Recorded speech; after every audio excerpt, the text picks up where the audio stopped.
Hello my dear students, নতুন একটি ভিডিওতে তোমাদের সবাইকে স্বাগত। আজকে আমরা বন্দে আলী মিয়ার লেখা আমাদের গ্রাম কবিতার প্রশ্ন উত্তরগুলি করব। চলো শুরু করা যাক। প্রথমে কি আছে দেখো, ঠিক উত্তর বেছে নিয়ে লিখি। আমাদের গ্রামে কেউ কারোর পর না আপন নয়। আমাদের গ্রামে কেউ কারোর পর নয়। আমাদের গ্রামটি ছোট নাকি বড়? ছড়ার মধ্যে আছে আমাদের ছোট গ্রাম। আমাদের গ্রামটি ছোট। আমাদের গ্রামটা আমাদের মায়ের না বন্ধুর মতো? আমাদের গ্রামটা আমাদের মায়ের মতো।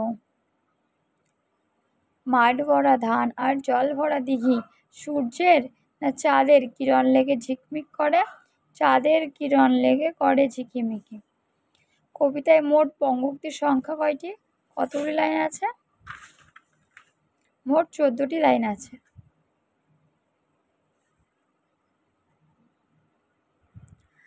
দুই নম্বরে কি আছে দেখো, কবিতাটিতে থাকা 3টি যুক্ত বর্ণের শব্দ হলো। যুক্ত বর্ণ আছে এমন শব্দ হলো গ্রাম,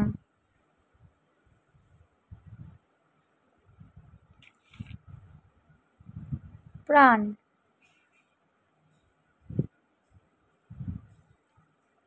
আর আত্মীয়।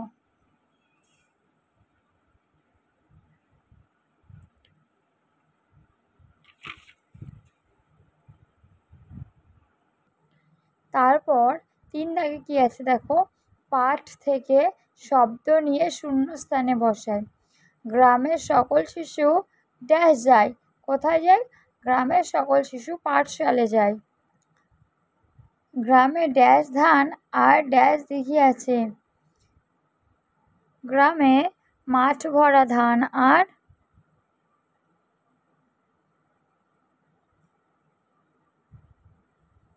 জল ভরা দিঘি আছে।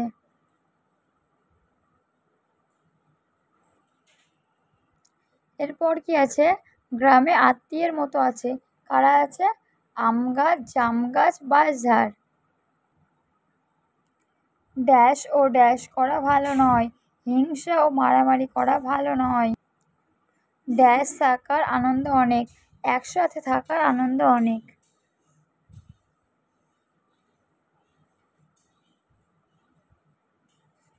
একসাথে থাকার আনন্দ অনেক। 4 দাগে কি আছে দেখো, নিচের শব্দগুলির বিপরীত অর্থের শব্দ পাঠ থেকে খুঁজে নিয়ে লিখি। বড়, বড়, ছোট।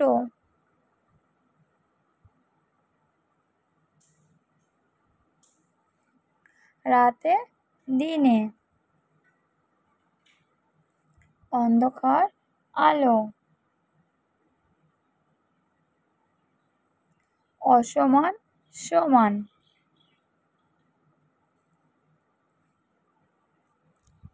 পরে কি আছে দেখো, নিচের প্রশ্নগুলির উত্তর লিখি। আমাদের ছোট গ্রাম কার সমান? আমাদের ছোট গ্রাম মায়ের সমান।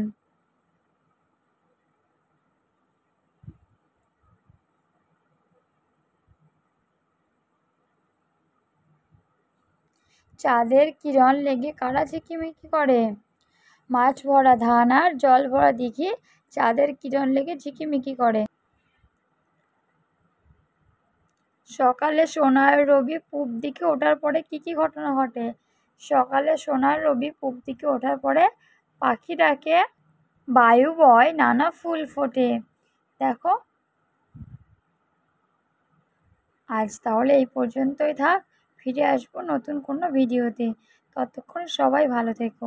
আর যদি ভিডিওটা ভালো লাগে অবশ্যই একটি লাইক করে দিও এবং সাবস্ক্রাইব করে দিয়ে পাশে থেকো।